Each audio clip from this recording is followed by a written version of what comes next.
وای حضرت دا دوکې والا خلک دي. نو عبدالله ابن عمر ورته وویلې ما ته پته نشته چې دا دوکې والا دي، خو ما د طرف نه یو جمله وره، وایي قسم دی ما ته پته ده چې د الله دپاره دی ماله دوکې راکوي، او زه عبدالله ابن عمر توجه شه زه داسې انسان یم که دی ماله د ورځې زر کسان د الله د رضا دپاره دوکې راکوي، زه عبدالله ابن عمر د رب دپاره زر پیرې دوکه کېدو ته تیار یم. ټول څوک موږ څوک دوکه کېدو ته تیار یو د خدای دپاره.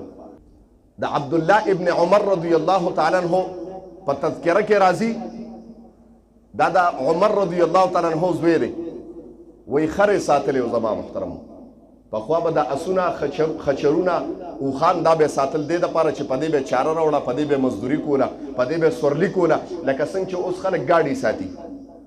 وایي خرې ساتلی و. هغه خر یوازې د عبدالله ابن عمر نو، هغه د ټولې محلې او د ټول محلې کار به یې کو، د خلکو سره یو محبت و، د ټولې محلې کار به هغه یو خر کو زما محترمو.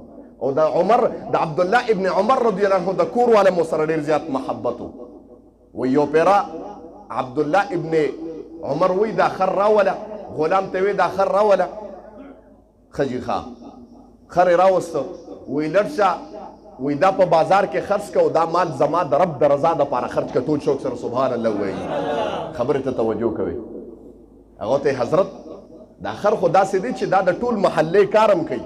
او بله خبره کوم جی ستاسو ټول کور کې وسره جی د ټولو محبت دی جی، ټول ماشومان لوی واړه وسره مینه ساتي جی، او ستاسو مسره جی ما ته پته ده چې ډېر محبت دی، ځکه دا خر د ټول محلې کار کوي، د ټول عالم ګویه چې انسانیت ته فایده ده. او عبدالله ابن عمر ورته جواب کې وایي ها د دې سره زمونږ کور والا ټولو وسره مینه محبت و، نو زما م وسره مینه محبت پیدا شو، او کله نه چې وسره زما محبت پیدا شو دا د دنیا عارضي شی دی، و ما ځان ته توجه کړه چې عبدالله ستا د دنیا سره محبت پیدا کیږي، ما توجه کړه خپل ځان ته، ما وی چې کوم شی زما د رب او د پیغمبر په مابین کې د محبت رکاوټ پیدا کیږي هغه شی مال نه دی پکار، دا خر ځکه مال نه دی پکار چې دا زما د رب د محبت په مابین کې رکاوټ پیدا کیږي، او دا زه نه غواړم ټول څوک سره سبحان الله وایي.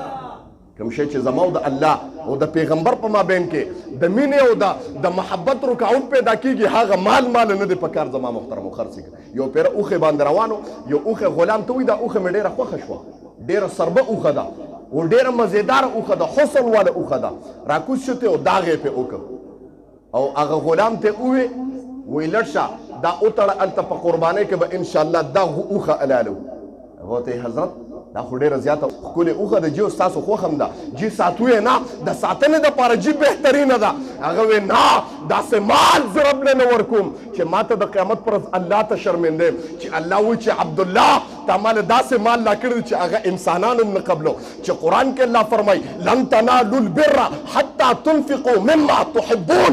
زما رب قرآن کې تذکر وکړه او انسانانو یاد ساتئ، سنو کلمه زما طرف نه وره. الله وایي چې په دنیا کې ستا زړه ته او ستا وجود ته کوم محبوب ترین شی دی ما رب له هغه شی صدقه که هغه ما ته خوښېږي. د ما محترم داسې نه ده که نه، الله دې معافي وکړي، داسې نه ده چې سړه روټۍ ده او طالب له ورکړي، داسې نه ده چې سړه روټۍ ده او دا روټۍ هوټل والا نالي او ته طالب له ورکړي، طالب له په روټو کې کېدی چې دا واله، دا ډېره د شرم خبره ده. ما محترم دا نه ده چې کوم څاروی کمزوري نو هغه زه د رب د ذات دپاره راپرځوم. د ما محترمو په حقیقت کې ما ووی خبره مې دا کوله، وایي دا عبدالله ابن عمر رضی الله تعالی عنه فرمایي د الله د محبت خبره کوم د دیندارۍ، وایي ده به داسې غلامان ازادول چې هغې به 5 وخته مونځونه کول. توجه کوئ. نو غلامانو ته پته ولګېده چې عبدالله ابن عمر داسې سړی دی چې داسې غلامان ازادوي چې هغه مونځونه والا خلک دي. وایي غلامانو ټولو د دروغو مونځونه شروع کړه. توجه کوئ. وایي چې مونځونه شروع کړ ډېرو غلامانو، د عبدالله ابن عمر به ګرځي چا به حضرت پلانکي ځای کې غلام دی ډېر مونځونه کوي اوږده اوږده، دی به لاړ هغه به یې واغست او آزاد به یې کړه د الله د رضا دپاره. بچو ورته شکایت وکړ، بچو ورته څوک چې مونږ په عرف کې ښه کار کوي نو خلک شکایتونه ولم ډېر دي، شیطانو ولا خلک ډېر شته یاره جي دا کار ښه نه دی، په خپله خو څه کولی نه شي، الله دې معافي وکړي. او که بل هم ښه کار کوي بیا په تا باندې بد لګېږي، شیطانو ولا ډېر شته، سمي ولا خلک نشته، خو رواني او شیطانتوب او ارامېتوب ولا ډېر شته، دا ما ته پته ده او دا پته لګېږي، دا خبرې پټې نه پاتې کېږي. دا باندې وایي ورته وی حضرت دا ته چې کوم ازادۍ پلار ته دا بچي وي دا خو ټول دوکمار دي، په دوکو باندې منځونه کوي د الله رضا خو نشته. د عبدالله ابن عمر بچو ته څه وایي؟ وایي بچو ستاسو څه خیال دی چې ما عبدالله ته پته نه لګېږي چې دا د دروغ دی؟ ټول څوک سره خو سبحان الله ووایي، جذبې سره سبحان الله. وایي حضرت دا دوکې والا خلک دي. نو عبدالله ابن عمر ورته وویلې ما ته پته نشته چې دا دوکې والا دي، خو ما د طرف نه یو جمله وره. وایي قسم دی ما ته پته ده چې د الله دپاره دی ماله دوکې راکوي، او زه عبدالله ابن عمر توجه شه زه داسې انسان یم که دی ماله د ورځې 1000 کسان د الله د رضا دپاره دوکې راکوي، زه عبدالله ابن عمر د رب دپاره 1000 پیرې دوکه کېدو ته تیار یم. ټول څوک موږ څوک دوکه کېدو ته تیار یو د خدای دپاره. وای دومره محبت او عایشه فرمای وای ما په خپل نبی رسول سلام ولید چې اسامه بن زید له پوزه پاکه کړی د ټول شوک سره سبحان الله. توجه مخ خرابې دا به کېږي خیر دی. مونږ ته امریکا نه ټینګېږي نو سپیکر به د کوم ځای نه ټینګ شي؟ سبحان الله. تاسو بیا د ما د اواز پته نه لګي ما چې کوم دم بیان کړی اخر کې سپیکر بیا بوقه شوی دی.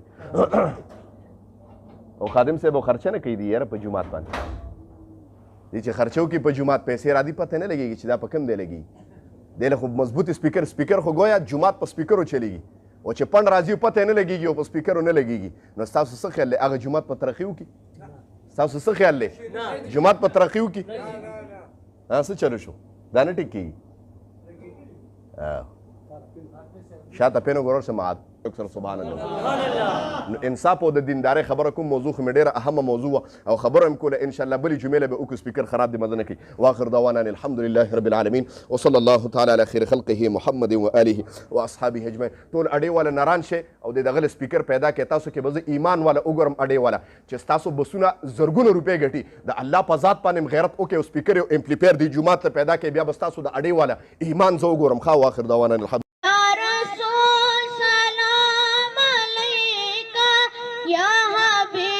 سلام